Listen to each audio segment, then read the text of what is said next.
Okay, selamat petang dan terima kasih kepada Perpustakaan UMS kerana menjemput saya ke program Cintai Ilmu yang dianjurkan secara maya lah kan tahun ni disebabkan oleh pandemik COVID-19. So, walau bagaimanapun kami boleh buat program macam ini semasa COVID ini, semua adalah kebaikan information and communication technology lah. Jadi untuk program Cintai Ilmu hari ini, mungkin di kalangan masyarakat tu mungkin kekurangan ilmu tentang sesuatu yang sangat penting dan sangat mustahak dalam masyarakat kini. Macam mana menangani ataupun mengendalikan masalah tekanan. Dan memang dalam 2-3 hari ini, terutamanya untuk warga UMS dan tidak kira pelajar atau staff, mungkin ada beberapa benda yang memang sangat bikin tekanan. Nombor satu, seperti yang kita semua tahu, Tower A dan Tower B untuk Puan Borneo telah dikenakan EMCO lah dari hari Rabu lagi, dan saya rasa penghuni tower tu memang kebanyakan adalah warga UMS lah. Ini semua memang akan menimbulkan tekanan, tapi saya mau minta para audience fikir balik dahulu, apa sebenarnya yang menyebabkan tekanan itu? Tekanan itu dia bukan semestinya berpuncak daripada sesuatu yang tidak baik berlaku. Dia berpuncak daripada satu benda, dan saya rasa semua masyarakat Malaysia tahu apa masalah dia. Semasa MCO, mana-mana PKP dikenakan, saya rasa masyarakat Malaysia sudah biasa dengan PKP. Kalau PKP itu berlaku, dia bukan macam tahun lepas bulan 3 hingga bulan 5. Memang semua biasa sudah apa yang perlu dibuat. Tidak perlu pergi beli barang, tidak perlu pergi stock up, tidak perlu buat macam ni, tidak perlu buat macam tu. Kami sudah masuk autopilot. Tapi apa sebenarnya selepas setahun kena PKP 1.0, 2.0, 3.0, 3.1, apa yang sebenarnya masih menyebabkan tekanan? Yang tekanan tu sebenarnya berpuncak daripada faktor yang terbesar ialah ketidakpastian. Semasa seseorang manusia itu mengalami kerisauan atau kegelisahan, kita bukan mengalami risau sebab exam gagal ataupun risau sebab ini tidak dapat buat. Sebab itu sudah kepastian. Apa yang lebih merisaukan? Kamu sudah gagal 20 markah sahaja, ataupun kamu rasa kamu dapat 45 hingga 49 markah? Saya rasa grup yang di antara tengah-tengah tu yang tidak tahu lulus ataupun gagal adalah grup yang sebenarnya mengalami kerisauan dan tekanan yang lebih tinggi. Itu sebenarnya puncak tekanan yang kebanyakan berlaku di masyarakat. Ketidakpastian yang berlaku. Dan buat waktu ini semasa sesuatu PKP berlaku, kami sering dilanda dengan fikiran bila ini akan habis? Adakah betul-betul dia akan 2 minggu sahaja seperti yang dijanji? Atau adakah dia akan dilanjutkan sekali, 2 kali, 3 kali? Adakah Kementerian Kesihatan betul-betul boleh datang ke Tower B A dan Tower B dan siapkan semua swab dalam 1 minggu ini? Adakah ini boleh berlaku? Adakah saya boleh pergi kelas? Macam mana saya mau pergi kerja? Macam mana saya dapat makanan? Ini semua adalah ketidakpastian yang menyebabkan tekanan ini naik. Dan hari ini saya ingin terangkan satu cara untuk mengendalikan ini. Sebab saya tidak mau menghabiskan setengah jam atau 1 jam memberi maklumat tentang tekanan. Saya rasa siapa yang paling tahu tentang tekanan ialah orang yang hidup dalam keadaan yang menyebabkan tekanan itu berlaku. Dan kamu mungkin lebih expert tekanan daripada saya sebab kamu hidup dalam keadaan macam tu. Tapi hari ini saya akan mengajar beberapa teknik untuk mengendalikan tekanan tersebut. Okay. First thing yang kita perlu fikir dahulu, adakah tekanan itu boleh dihapuskan? Sebab sentiasa kalau kami fikir saya mengalami tekanan, saya rasa jawapan yang lazim didengar daripada orang lain ialah apa? Jangan stres, jangan sedih, jangan risau, jangan ini, jangan itu. Itu idea yang sangat baik. Kami fikir, yalah, benda yang konon-konon buruk bagus, jangan adakan. Tetapi saya mau tanya, dalam masyarakat semua warga UMS, siapa yang berjaya? Adakah sesiapa berjaya tidak mempunyai tekanan? Adakah sesiapa yang berjaya menghapuskan ataupun menyah tekankan diri sendiri. Adakah sesiapa yang berjaya untuk tidak mengalami apa-apa emosi yang dikatakan negatif, seperti sedih lah, risau lah, semua tu? Saya rasa jawapan tu tidak. Mustahil tekanan tu akan hilang. Saya bagi contoh satu lagi. Kalau besok kita masuk EMCO dan kita ada assignment ataupun sesuatu kerja yang perlu dihantar, mungkin satu grup mengalami tekanan dan satu pelajar lagi tidak mengalami tekanan. Apakah yang menyebabkan pelajar kedua tu mengalami tekanan? Dia mengalami tekanan sebab dia mementingkan exam itu, dan EMCO tu memang menghalang dia daripada menghadiri exam yang berlaku lah. Dan sebaliknya, kalau kami tengok betul-betul, mungkin orang yang tidak mengalami tekanan semasa EMCO berlaku tu, mungkin itu disebabkan oleh dia tidak ada apa-apa sebab, ataupun dia tidak mementingkan apa yang akan berlaku minggu depan, contohnya exam ataupun assignment yang akan diganggu oleh EMCO. Jadi apa yang saya ingin titik beratkan tu, tekanan itu bukan semata-matanya benda yang buruk.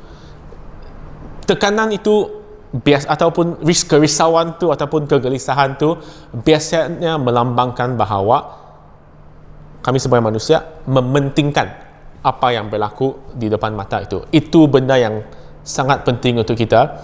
Jadi perasaan tekanan itu wujud untuk melambangkan tekanan kepentingan benda itu. Jadi saya ingin menjemput audience ikut saya untuk buat satu aktiviti yang senang ya. Saya rasa semua orang punya meja memang ada satu keping kertas. Kalau tiada kertas, guna smartphone atau apa-apa benda sajalah. Okey. Cuba kamu tulis di atas kertas tu tekanan. Okey. Apa yang kita telah diajar dalam masyarakat adalah untuk reject, untuk tolak tekanan tu. Jangan ada tekanan. Kasih tolak dia. Kasih halau dia. Okey? So sekarang saya jemput semua orang yang mendengar. Saya tahu kebanyakan orang tidak akan buat, tapi cubalah buat untuk mendapatkan iktibar daripada webinar ni. Keluarkan tangan, ambil kertas tu dan betul-betul tolak. Okey? Tolak ke arah luar. Tolak dan teruskan tolak, sebab saya mau buat apa yang kita sentiasa buat, menolak dan menghalau tekanan itu keluar. Tapi semasa kami menghalau tekanan itu keluar, apa perasaan sekarang? Saya rasa kebanyakan pendengar ataupun penonton sekarang rasa letih kan? Tangan letih. Tidak ada tenaga buat apa-apa. Kamu rasa frust. Kamu rasa sangat stres. Tekanan yang bertambah lagi. Kamu rasa tekanan disebabkan kamu tengah tolak tekanan kamu dan tidak berjaya. Memang tidak berjaya.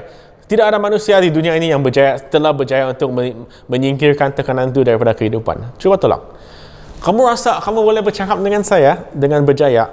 Saya sekarang tengah memberi talk ni, saya pun tidak rasa begitu selesa untuk bagi talk. Sebab saya menghabiskan semua tenaga saya untuk menghalau tekanan saya. Saya tidak menafikan bahawa kalau saya buat talk macam ni, saya rasa siapa-siapa yang buat talk memang akan mengalami tekanan.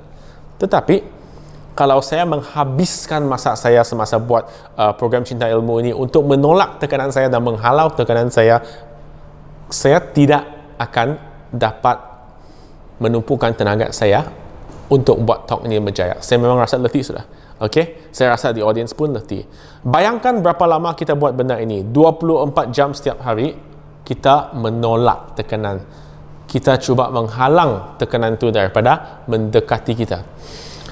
Tapi sekarang saya jemput para penonton untuk cuba letak kertas itu yang ditulis tekanan itu di sini. Okey, letak saja di atas kaki. Sekarang cuba buat apa yang kamu perlu buat. Itu tekanan kita tidak menghalau ya. Itu tekanan telah menjadi sebahagian daripada kita di sini saja. Tetapi kita bawa tekanan itu dalam kehidupan kita. Kita tidak perlu menghalau dia. Cuba tengok. Sekarang tangan tidak letih. kamu punya tenaga boleh digunakan untuk buat aktiviti yang penting, untuk buat aktiviti yang kamu rasa lebih sesuai ataupun lebih dapat mencapai matlamat peribadi diri sendiri.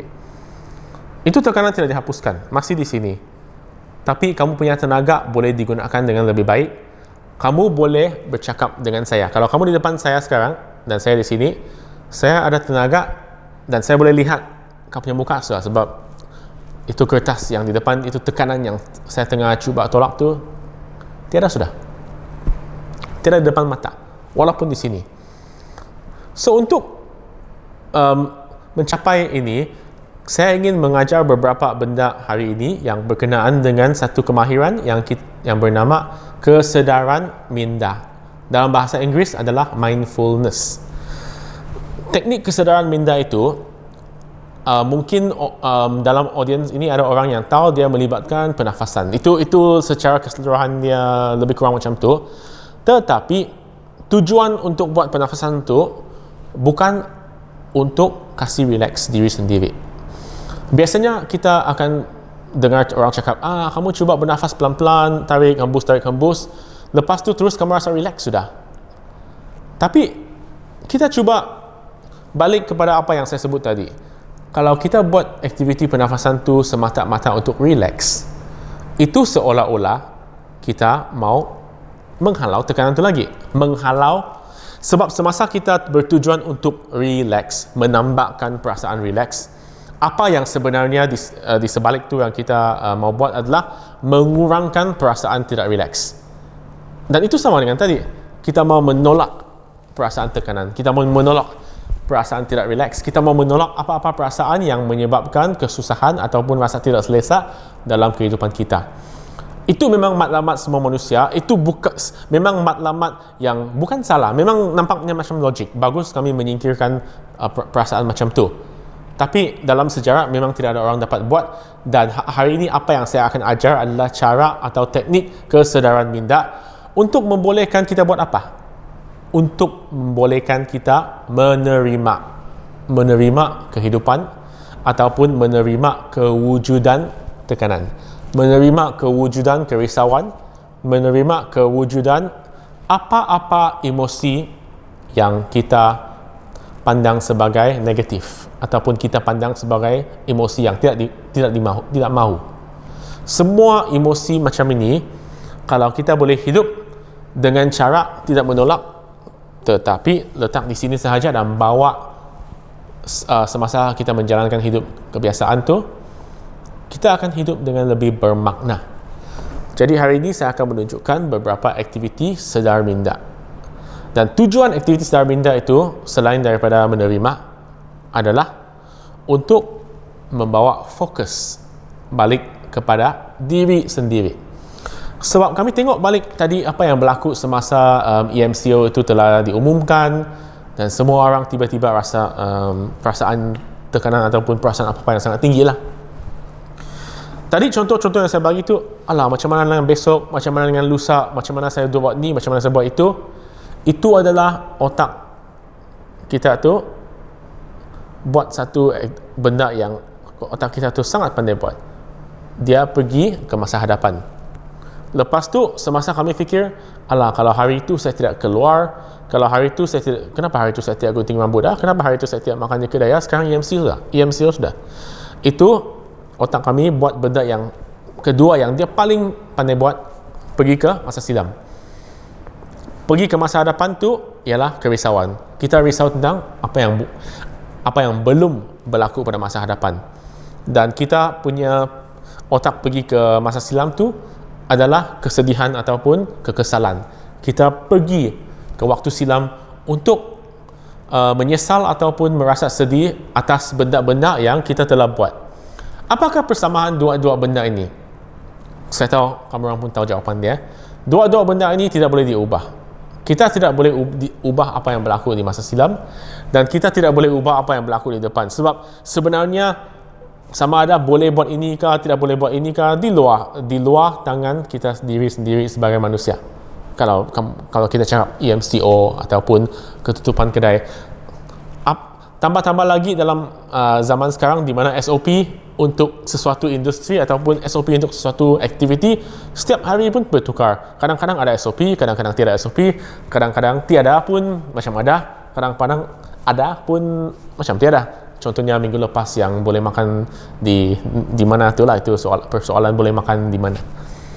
So kalau kami membenarkan ataupun membiarkan otak kita merayau dari masa depan ke masa silam, ke masa depan, masa silam, memang kita tidak akan dapat hidup dalam waktu sekarang. Kita tidak dapat hidup dalam apa yang kita panggil living in the present moment. So, apa yang kita akan buat hari ini adalah beberapa aktiviti kesedaran minda untuk membantu kita hidup dalam masa kini supaya otak tidak perlu sentiasa merayau ke depan, ke belakang, ke depan, ke belakang, dan kita boleh hidup dengan mengembalikan fokus kepada diri sendiri.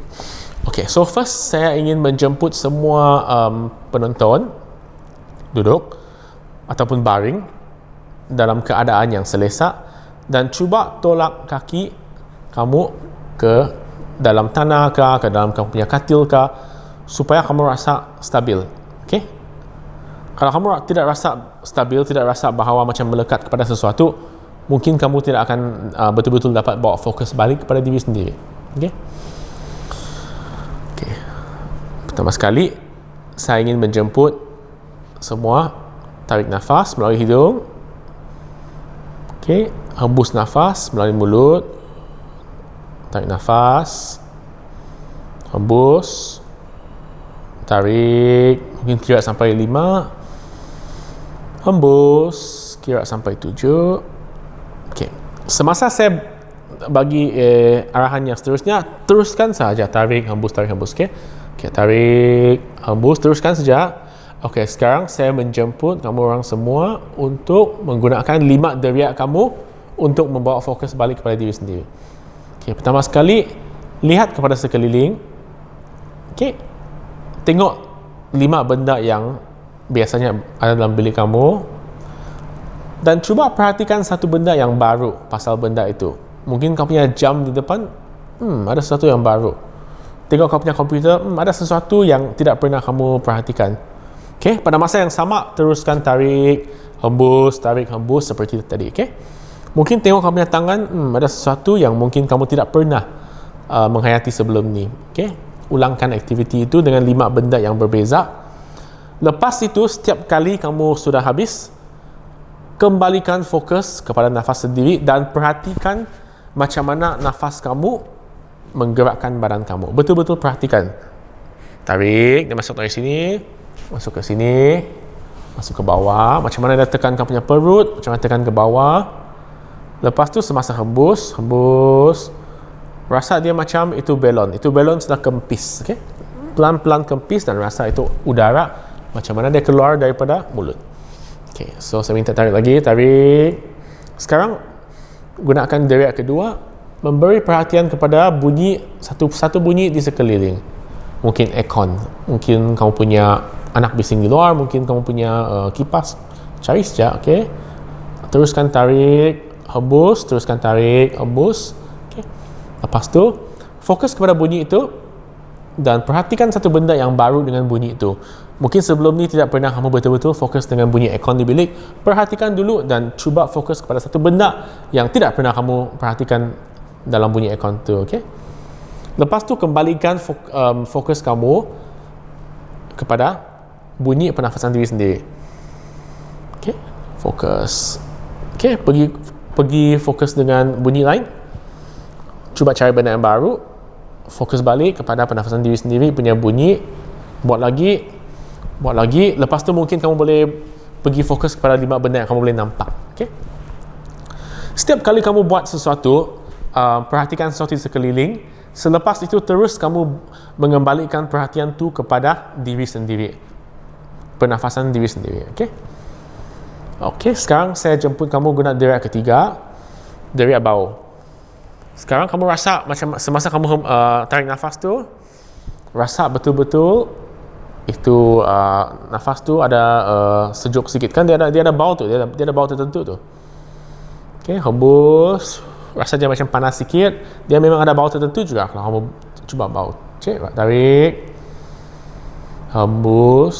Okey, sekarang saya minta kamu guna deria keempat, mungkin deria sentuh. Okey, semasa tarik, guna kau punya kaki untuk sentuh di antara jari di kaki kamu tu. Cuba sentuh, tarik, hembus, cuba sentuh di sekeliling, dan cuba perhatikan apakah perbezaan di setiap permukaan. Okay, tarik, hembus. Mungkin cuba guna jari untuk sentuh kaki yang satu lagi. Okay, cuba sentuh di bawah tapak kaki itu. Tarik, hembus.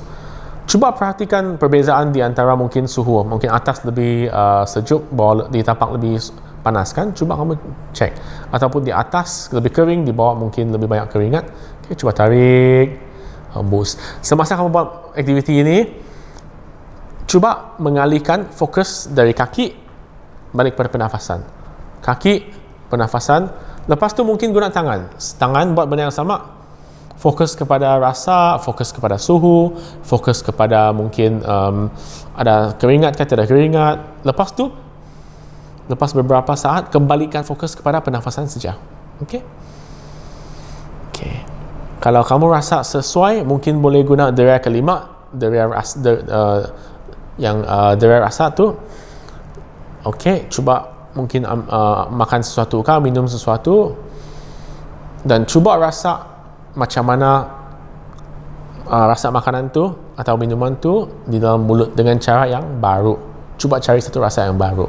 Memang semua jenis makanan ada rasa, pelbagai rasa tu. Kamu memang akan dapat cari rasa yang baru setiap kali kamu makan makanan yang mungkin sama, mungkin nasi saja pun. Tapi memang ada juga rasa yang baru tu. Okey.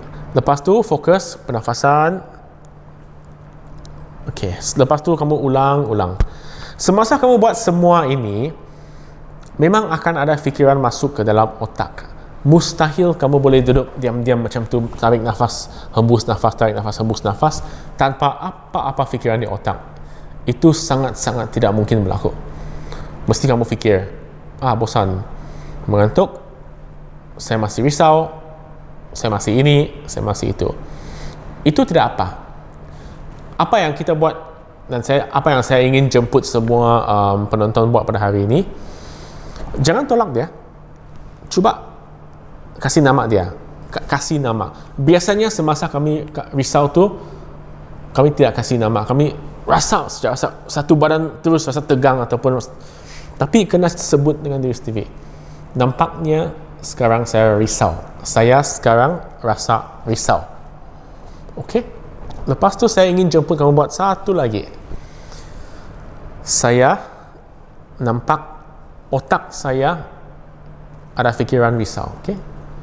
Mungkin kamu buat dulu, saya rasa risau. Okey, first kamu kasih memperkenalkan diri dulu dengan perasaan tu. Betul-betul nampak dulu fikiran tu, saya rasa risau. Lepas tu saya ada fikiran risau.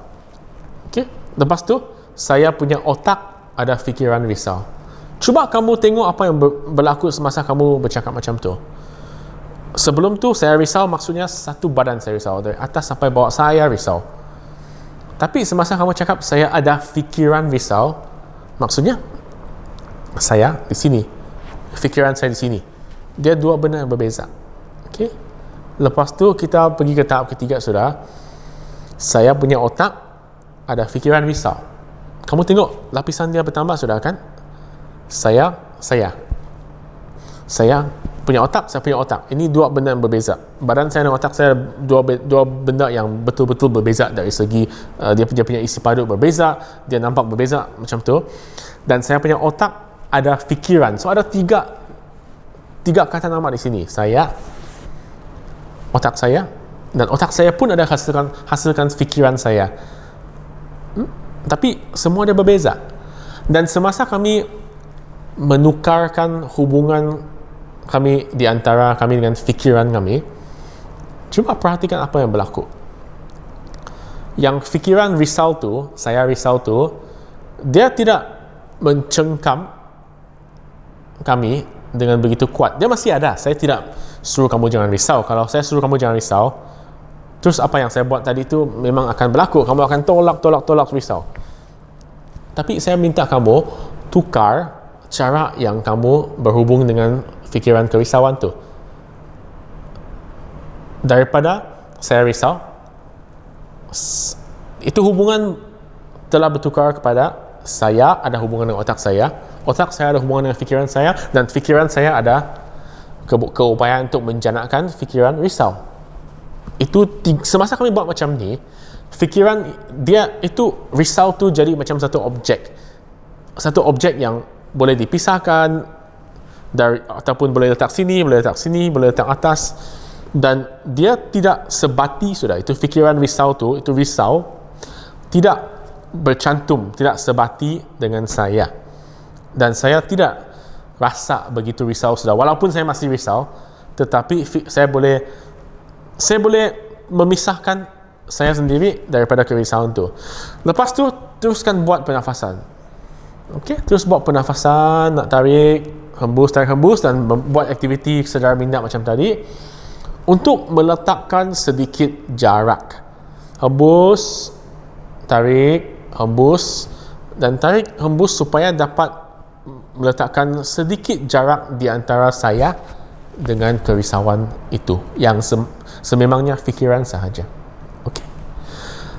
So ini secara keseluruhan dia ialah aktiviti kesedaran minda yang paling asas lah.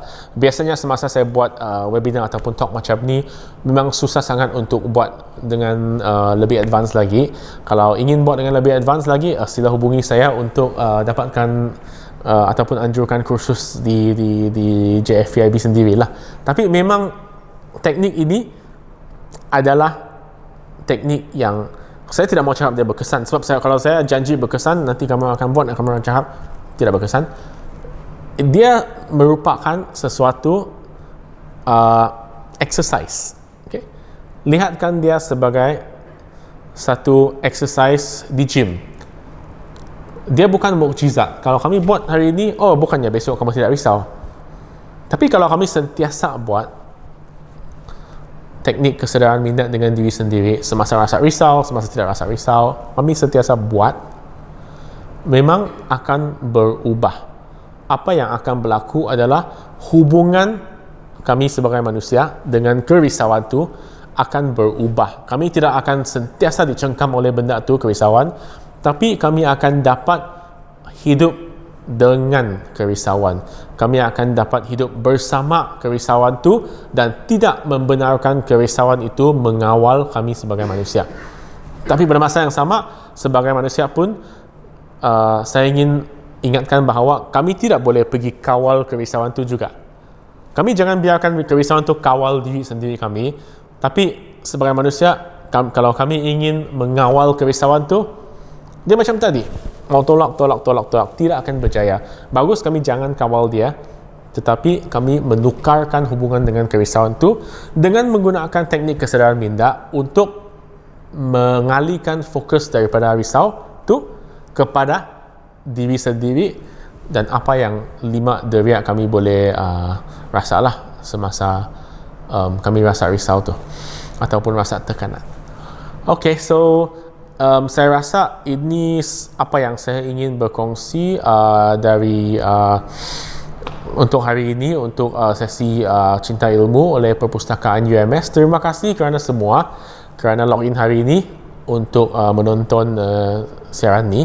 Dan kalau ada apa-apa soalan ataupun ingin menganjurkan aktiviti ataupun kursus yang lebih advance daripada aktiviti yang senang ni, yang saya hanya boleh buat aktiviti macam ni dalam laman macam ni lah, sila hubungi saya nicholas@ums.edu.my dan kita boleh bincang lah.